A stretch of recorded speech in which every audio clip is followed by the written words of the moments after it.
Jets win this game 24-3, a dominant win here for New York.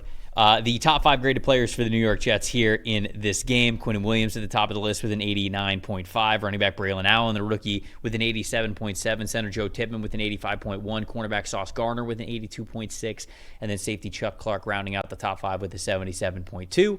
Aaron Rodgers would have been in that top 5, 82.1 overall grade in this one. Flipping over to New England side of things, edge rusher Josh Uche makes the top of the list with an 82.8. Edge rusher Keon White with a 79.9. Safety Jabril Prepper, 77.8. Offensive tackle Mike Onwenu with a 74.4. Tight end Austin Hooper with a 72.8. And number 5, and then Jacoby Brissett with a 60.5, although we did see a little bit of Drake May in this game as well. Stat that told the story here for your New York Jets here, Dalton. You want some trivia? I would love some trivia to end the show. Aaron Rodgers. Okay. No turnover-worthy plays. All right. Okay, that's Aaron Rodgers. That's what he does. Sure. Right? Sure. He's played for the New York Jets. We're not counting last year. 3 regular season games. Okay. All 3 0 turnover-worthy plays. 3 consecutive games with no turnover-worthy plays in the regular season. Love that. How many other times since PFF has existed has that happened for the Jets? Like first 3 weeks of the season? Any 3 weeks of the season. Any 3 consecutive regular season weeks. How many other times have the Jets done that? Since 2006. Since 2006. That's a long time. 5, 4, 0. 0. God. It is the first time. I was hoping it wasn't 0. It is the first time in Jets history since 2006 that they've gone 3 straight games without a turnover-worthy play in the regular season. The one time they did it included playoff game. It was, remember the Curtis Painter game? No. Okay. Oh, get up on Jets history. I was going to say, you act like that game's got lore behind it. It has major. We wouldn't have made the playoffs without it. Absolutely. Okay. Oh, Jets fans know the Curtis Painter game. It was so the only other time it's been done at all, okay, was Mark Sanchez's rookie year. Okay. Week 16, they played the Colts, and they were losing, and the Colts were like sealed into the 1 seed, and Curtis Painter, they brought him in and then gave away the game to the Jets. They just gave it to him, and then they played the Bengals twice in a row. It was the last game at Giants Stadium. MetLife wasn't even up yet. And then the next week against the Bengals, and the fun part of those 3 games, Sanchez had 55 dropbacks in those 3 games. Okay? Mm-hmm. Aaron Rodgers has twice that. He's at 109. So that's the only time, but it's never. So what you're saying is Aaron Rodgers is the best Jets QB since in the PFF era. Yes, he is already through 3 games. Yeah, no, he is. That's. I don't even think it's a question. Actually, I would take these 3 games of Aaron Rodgers over the last 20 years of the. I was looking through for this because it just sounded like something it would be for the Jets. Oh, 3 straight regular season games. Let's see how often this happens. Oh, never. Never. I was going through games. Trevor, I found games where Jet quarterbacks committed 9 turnover-worthy plays. 9. Like, this is when I tell you Jet fans, like, they were. I'm happy for you. I really am. No, we don't even know what to do with ourselves. It doesn't even feel right. Just saying, I'm happy for you. I'm just telling you, that's the first time ever. All they needed for the rest of this talent on this team was someone to go in there and be competent. Mm-hmm. And that's what Aaron Rodgers, he's been highly competent. But they're not even executing at, like, a full rate yet. They're executing. This game should have been like 41-0 if they had actually executed on offense, especially with Garrett Wilson, the way that they could have. Yeah. But this game shows me at home against a team that they're better than in New England, right?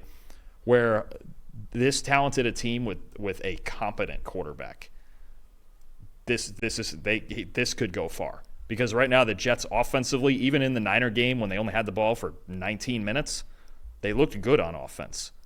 They just never had the football.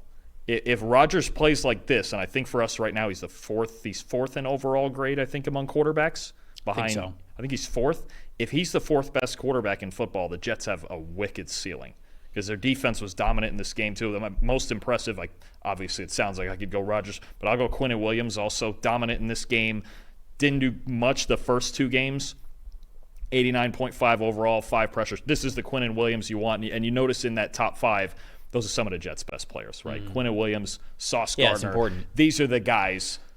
Your best players have to play well. Right. And maybe they're just a team, the same thing, that kind of struggle-ish in run defense early on. Maybe they're just a team that has to get ahead early and use the pass rush. Will McDonald's off to a good start. I know the Reddick situation is what it is. If you have Will McDonald and younger guys like Leonard Taylor playing well, then fine. We're a pass defense. Cool. It's the Cowboys have done it the last 3 years and won 12 games each year. Mm-hmm.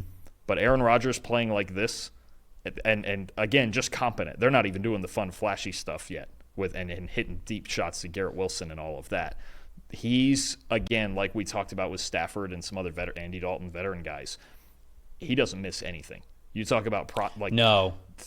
He's got. I said this on Thursday night. It looks like he's got the answers to the test while he's taking the test. He does. The level of processing, he doesn't miss. That ball comes out immediately. If you're talking about a coverage rotation, a false step, just leverage, pre-snap leverage from a corner or somebody like that, he doesn't miss a thing. Mm-hmm. And if it's going to continue to look like it's looked the last 6 quarters or so that he's played, it's actually the Jet offense that's going to be the story more than their defense. So I'll run through my 3 really quickly. Stat that told the story for me is the Patriots offensive line. You mentioned Quinnen Williams and how good this Jets defense played. Patriots offensive line, was not good enough. Bladen Robinson, the rookie, 40.8 overall blocking grade. Caden Wallace, a 45.1. David Andrews, the veteran, even him, 46.5. Micah Onwenu was the only starting offensive lineman with an overall blocking grade above 63. Anytime that's the case, it's just going to be tough to win. It doesn't matter who's quarterback. Jacoby Brissett, Drake May, it just doesn't matter at that point. So the offensive line has to play better for this Patriots team if they're going to continue to play well this season. Obviously, I think it was a pleasant start for them, but they need that offensive line to get fixed because, first and foremost, they've got to go to Drake May eventually. And you can only go to Drake May eventually if you don't think he's going to get killed back there. That showed, and even that one drive showed why he shouldn't play at all. Right. Yeah. So they got to figure that out. That's, to me, the main get-right point for the Patriots as the season goes on. You got to get good enough up front to be able to play Drake May at some point. My most impressive, the rookie running back Braylon Allen. He played great. 90.4 rushing grade, 2 first downs, 3 forced missed tackles, 3.7 yards after contact. He showed everything that you really want. Breece Hall, this offense is always going to run through Breece Hall and what he could do on the ground, also in the passing game like we saw the week before. But Braylon Allen being a great spell back for them is really important because you don't want Breece Hall to just be this absolute lion's share workhorse back. You don't have to when you have a player like this. And I think that's going to be really important for them moving forward. Allen's leading the league in rushing grade right now. He was very, very efficient on Thursday, so I'm not surprised at that, especially after having an elite rushing grade. And these sets that they get in with both of them on the field, these pony sets, or sometimes with Breece Hall out wide and Allen in the backfield, it's going to get dangerous because Hall is a dynamite receiver. The more they can move him around, the better. And putting both of them on the field, I really like what they're doing when they're both out there and they're both rushing threats, or one's a receiving threat and the other's a rushing threat. We've seen both of them do things in both rushing and receiving. I think it's a real mismatch problem for some of these defenses across from when you have both on the field. Most disappointing for me was Christian Gonzalez. 10 targets, 5 catches allowed, 3 first downs, a touchdown on him, 0 forced incompletions. Just could have been a better day for Gonzalez. And it's an up and down position, I understand, but you're one of the best in the NFL, so I'm always going to have a high bar for you. And I thought that he could have played better last Thursday. Yeah, no, I totally agree. And the traditional numbers could have been a lot worse had they hit, because he was, for the most part, shadowing Garrett Wilson. That could have been a lot worse on the traditional stat line for Gonzalez. It was a rough night for him.